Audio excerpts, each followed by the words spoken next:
get low, you can still go. Even when you feel slow, you can still go. Even when there's no hope, you can still go. I never answer to no, man, I still go. Go, go, go, go, go, go, go, go. Brian Giles was Brian Giles MTG, and we're back with more Outlaws of Thunder Junction spoilers.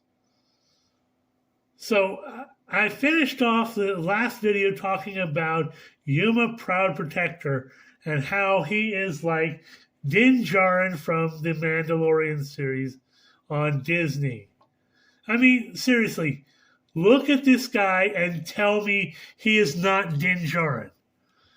An expensive casting cost, but then Din himself says his fee is expensive. You know, in the show, he says it's expensive.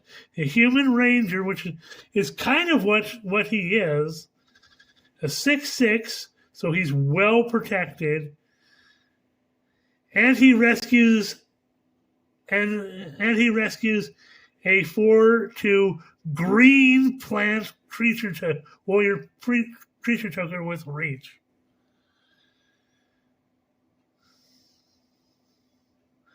So this, you know, and the aesthetic here is, again, look at how it looks. It looks like something that's like, you know, with the way it looks like Lone Wolf and Cub, which the Mandalorian is based off of. You know, the kind of, you know, Asian vibe of this particular character. So, yeah, that they're troping again. And I already talked to you about them troping Roadrunner and Wile E. Coyote in the Mark Rosewater spoilers. So next up we have Gonti Canny Acquisitor. He's a green and black and blue and 2 for a 5/5 Aetherborn Rogue, legendary Aetherborn Rogue. Spells you cast but don't own cost 1 less to cast. Whenever one or more creatures you control deal combat damage to a player, look at the top card of that player's library, exile it face down, may play that card for as long as it remains exiled, and mana of any type can be spent to cast that spell. So this is designed for you to deal combat damage to your opponent and steal their spells. Now this is the wanted poster alt art for Kellen.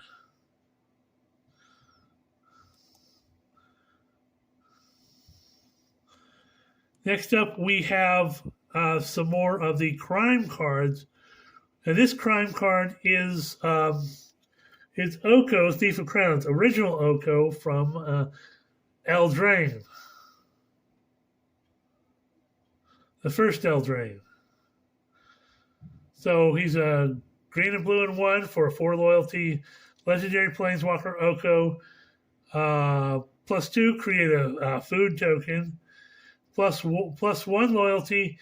Target artifact or creature loses all abilities and becomes a green elk creature with base power, toughness 3/3.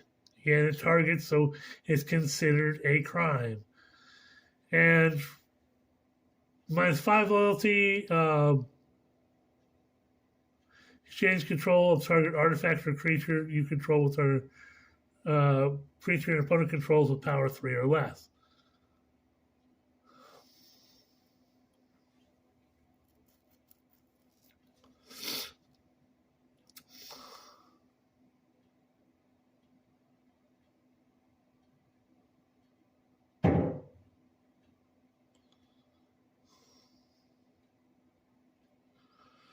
So you can do all sorts of crazy things with this thing.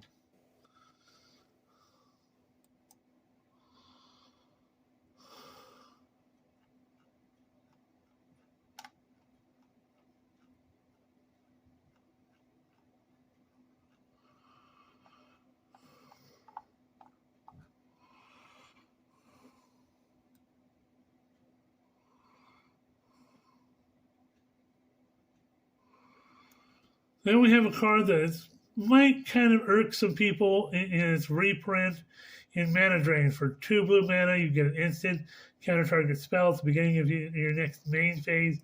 Add an amount of colorless mana equal to that spell's mana value.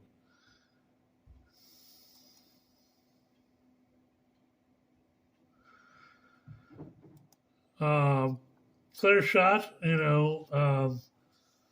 this is a fight spell, so it's a green and 2 for instant reads. Target creature you control gets +1/+1 till end of turn. He deals combat damage equal to its power to target creature you don't control. So again, that's what makes it a crime.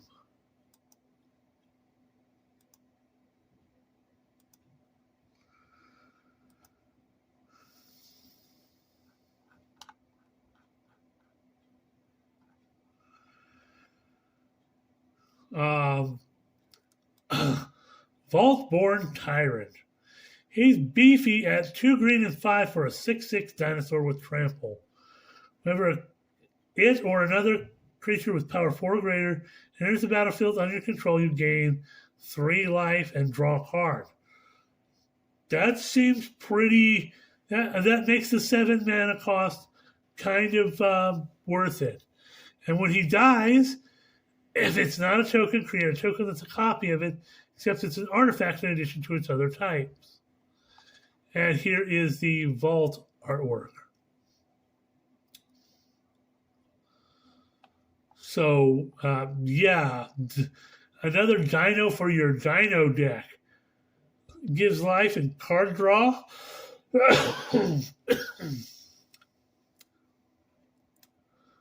I'm sure people who love dinos are down for that. Next up, we have Torpor Orb. Excuse me. Another one of the vault cards, which was part of this whole kind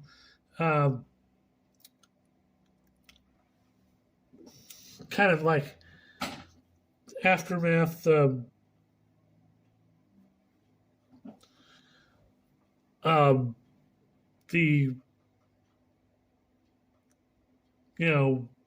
I can't think of the name now.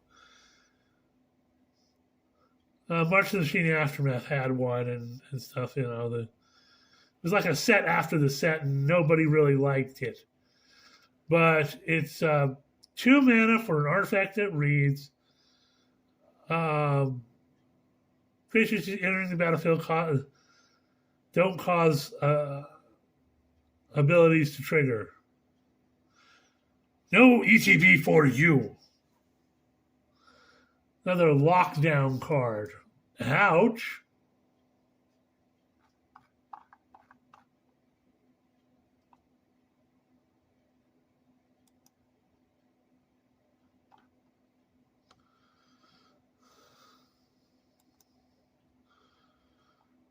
Okay. Where did I lost my spot here.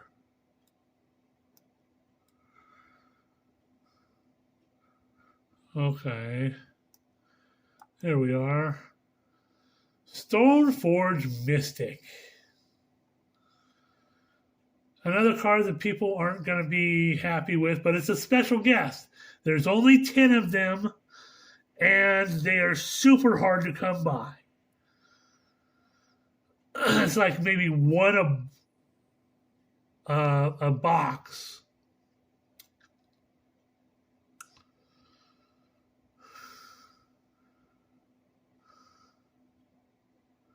So a white one for a 1/2 core artificer.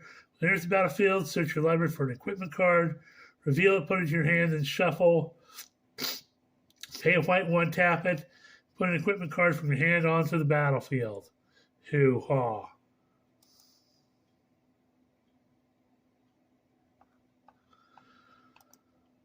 Final Showdown. Another spree card for starting off with an initial cost of 1 white mana. You got an instant that reads has spree for additional 1 generic. All creatures lose all abilities till end of turn. For 1 generic, an additional 1 generic, Choose a creature you control and it gains indestructible till end of turn. Or pay 2 white and 3 generic, destroy all creatures. So 7 mana, you can keep a creature of your own and destroy everything else. So it's interesting, a little pricey, but again, the versatility is there.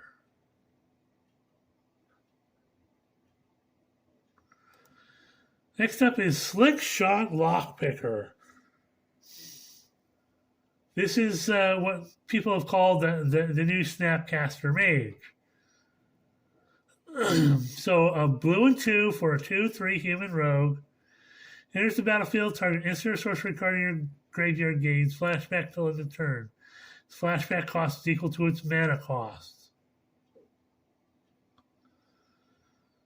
And you can plot him for blue and 2, so you can cast him later. So he sounds like fun.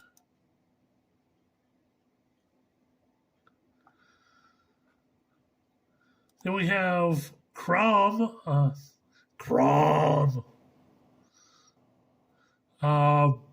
blue Crom Violent Cacophony is a blue, red, and 2 for a 2/3 legendary zombie horror with flying.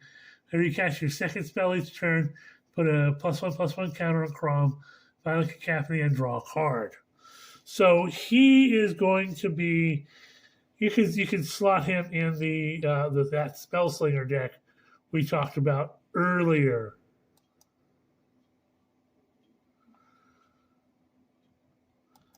Next up, we have Make Your Own Luck for a green, a blue, and 3. You get a Sorcerer Reads. Look at the top 3 cards of your library. Exile a non-land card from among them. If you do, it becomes plotted. Put the rest into your hand.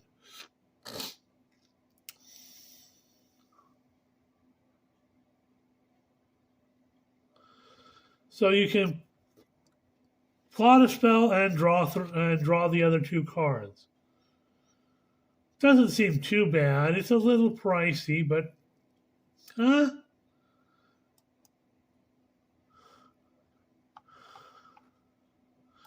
Next up, this card is insane. When I first saw this card in the spoilers, I almost lost all the power in my electric wheelchair. What the F is this? Listen to this card. Colossal Rattleworm. For 2 green and 2, you get a 6/5 worm that has flash as long as you control a desert and trample.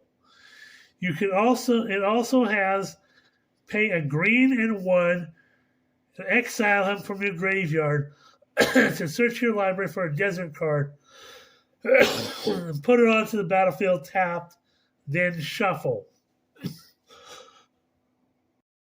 Excuse me? It does what? It's a 6/5 for 4. Not to mention the fact that if you control a desert, it has flash, which you can play on your opponent's turn. And it has, it can bring a desert back from your library. So it's a rampant growth for deserts when this thing is in your graveyard. This thing is out of pocket. This thing is the most overpowered card since Shelley. Shieldred, for those of you that don't know. Shelley is what a lot of people, call the Shieldred, the Apocalypse. This thing is gonna go places. If you're playing with green and deserts, this thing is insane. And deserts, as I've mentioned before, they ping your opponent for 1 when they ETB.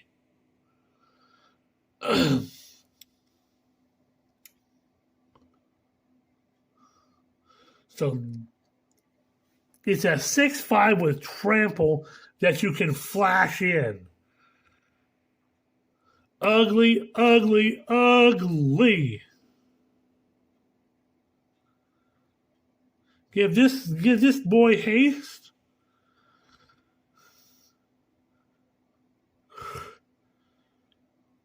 Your opponents are gonna hate you.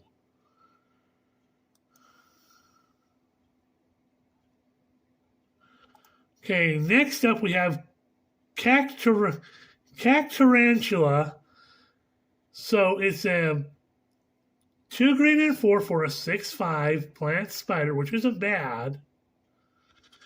And it costs 1 less to cast if you control a desert. So hoo-ha. It has reach. And when it comes to target of a spell or ability an opponent controls, you may draw a card. So if you get your opponent tries to remove it, you get some card draw.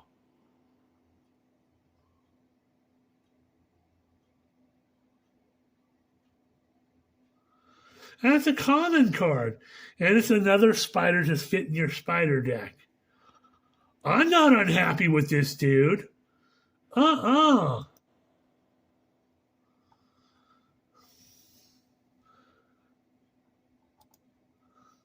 Next up, we have Vile Smasher Gleeful Grenadier. A black and a red for a 3/2 legendary goblin mercenary. When it enters the battlefield under your control, it deals 1 damage. Whenever another outlaw enters the battlefield under your control, Vile Smasher deals 1 damage to target opponent. Now, outlaws are assassins, mercenaries, pirates, rogues, and warlocks. And that includes the mercenary tokens that are created by various different creatures and planeswalkers.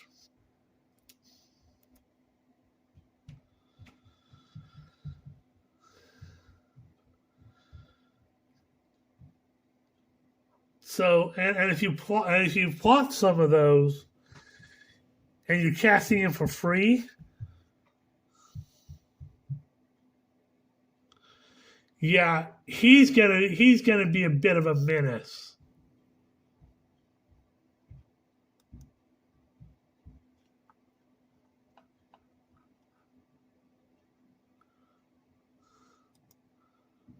Next up, we have Quilled Charger. So red and 3 for a 4/3 porcupine mount. Whenever Quilled Charger attacks while saddled, it gains +1/+2, gains menace till end of turn, and you can saddle it for 2. Now, as I've explained before, saddling is like crewing a vehicle, but it gives your mount extra power. So if you have something that has a total power of power 2, you can saddle that up to make him a 5/5 menace. It's not bad, you know. Mounted creatures are kind of cool. We have Rattleback Apothecary, a black and 2 for a 3/2 Gorgon Warlock with Death Touch. Whenever you commit a crime, target creature you control gains your choice of menace or lifelink until end of turn. So,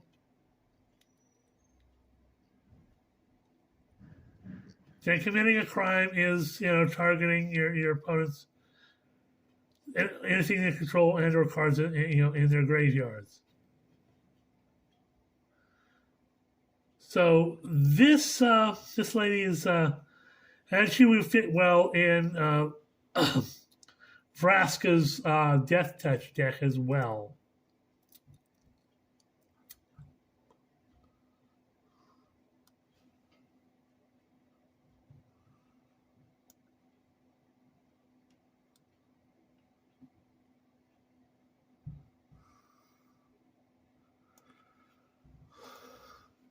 Next up, we have Armored Armadillo. A white mana for a 0/4 Armadillo with Ward 1. And you can pay a white and 3 to give it +X/+0 to end turn where X is its toughness. So this is a guy that you want to bolster his toughness up, and he can get bigger, you pay his cost.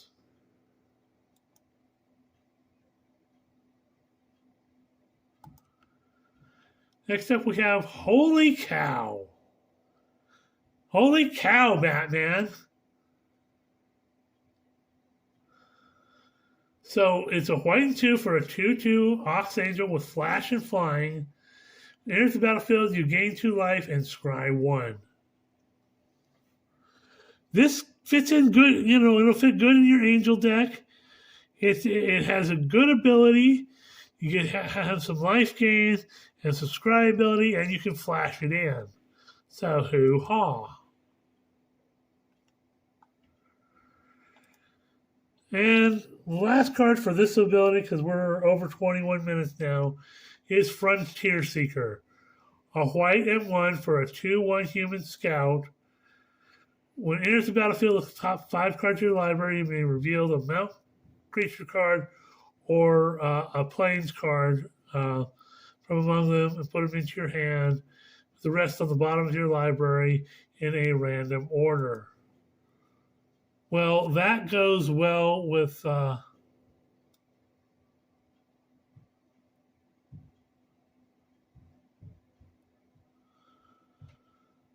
Miriam, who we saw earlier, that cares about mounts and vehicles, and it's in that same color scheme.